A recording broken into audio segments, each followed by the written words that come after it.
Hey Newcastle fan, listen up. Today we got 3 big stories about our club, and the last one is massive. A decision straight from the top that could completely change Newcastle's future. Yep, it's explosive, and it's in the title and the thumbnail for a reason. But hold on, because before we get there, we've got 2 important updates that help make sense of everything that's happening right now. So stick with me until the end, because it's totally worth it. Our News 1, Champions League pressure. Let's start with something that didn't happen to Newcastle directly, but could really help our chances. Nottingham Forest, one of the teams battling with us for a Champions League spot, slipped up big time. They lost 2-0 to Brentford, and the worst part? It happened at home, in front of their own fans. After the match, Forest boss Nuno Espirito Santo admitted his squad is feeling the pressure. He said that even though they don't talk about it behind the scenes, you can clearly see the weight on the players' shoulders, especially now, with the season reaching its final stretch. According to him, the team started the match switched off and paid the price. And we all know, at this stage, there's no room for mistakes. And that's brilliant for Newcastle. Why?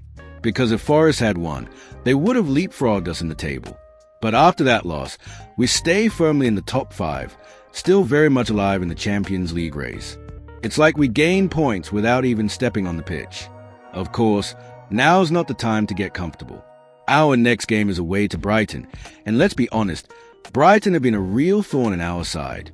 They've beaten us twice already this season, and historically we've struggled at their place. In fact, the last Newcastle team to beat Brighton away from home was Rafa Benitez's side back in 2017, in the Championship. Since then, it's been tough going.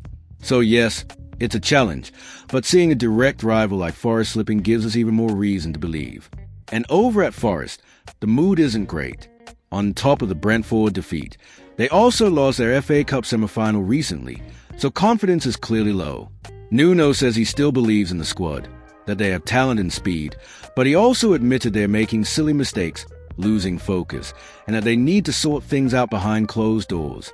Their captain, Ryan Yates, tried to stay upbeat, saying there are still 4 matches left to chase that top 5 finish. But let's be honest, you can sense the mental pressure they're under. And at this point in the season, that pressure can make all the difference. So to sum it up, while Forest are trying to pick up the pieces, Newcastle have a big chance to really solidify our place near the top. And if we can get a result at Brighton, we might even pull away. Every match now is like a final, and seeing rivals slip just opens a path even more for us. News 2. Could Elanga be on his way? Now for a solid tip coming from someone who knows Newcastle inside out. Club legend and former goalkeeper Shay says we should go all in for Anthony Elanga from Nottingham Forest. According to Shay, Elanga would be a great fit for the team, especially on the right wing. Newcastle even tried to sign him for £50 million last season, but Forest weren't having it. Now, though, who knows? Elanga himself has already revealed that he spoke with Isaac about joining Newcastle. So the interest is very real, and this move could gain momentum in the next transfer window. Shay also mentioned that we need more reinforcement across the board, attackers, defenders, and players who can challenge the likes of Murphy, who's had a solid season but could definitely use some competition. The team needs more depth and strength, especially if we're heading back to the Champions League next season. News 3. The Bombshell. Isaac is staying. Full stop. Here we go. Now it's time for the biggest story of the day. The one from the title, the thumbnail, and the one that every Newcastle fan needs to hear. The president of the Saudi fund that owns Newcastle, Yasser Al-Rumayyan, has issued a direct and unshakable order. Do not sell Isaac, under any circumstances.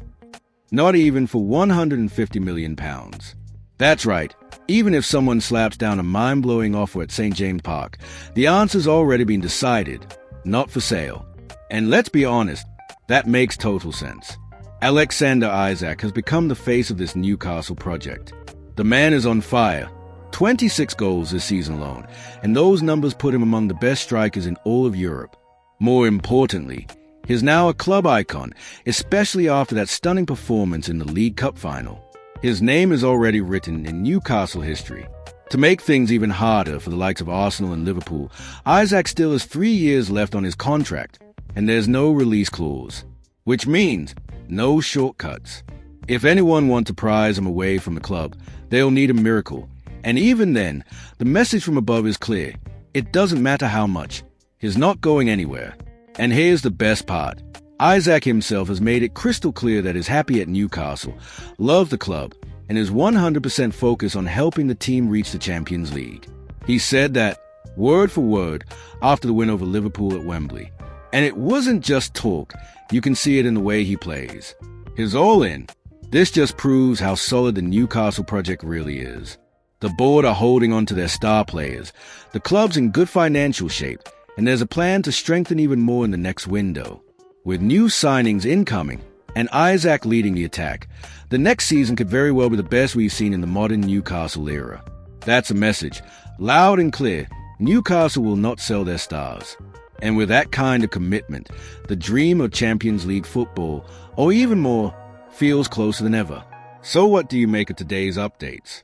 Do you think Elanga will actually come? Will Forest keep stumbling? And most important of all, is Isaac really staying for good? Drop your thoughts in the comments. Hit the like button if you enjoyed the video, and don't forget to subscribe, because we've got more news coming tomorrow. As always, thanks for sticking around till the end, and hoey the lads.